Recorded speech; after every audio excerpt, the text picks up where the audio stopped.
Mga ka-amazing, nakakita na ba kayo ng mga nilalang na ito? Ito ay mga totoong insekto na matatagpuan at makikita sa mga tropikal na kagubatan ng Southeast Asia, kabilang ang Pilipinas, Malaysia at Indonesia.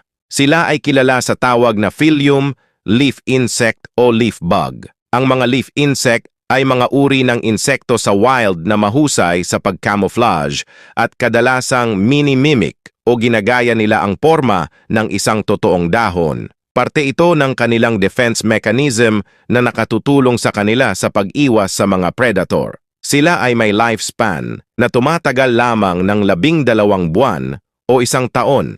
Ang mga leaf insect ay mga herbivores. Ibig sabihin, sila ay kumakain ng mga halaman, partikular na ng mga dahon. Pinipili nila ang mga dahon na tugma sa kanilang kulay upang mas lalo silang mag-blend sa kanilang kapaligiran. Natapos na naman ang 1 minutong kwentuhan natin mga ka-amazing. Hanggang sa susunod nating video, maraming salamat sa panonood.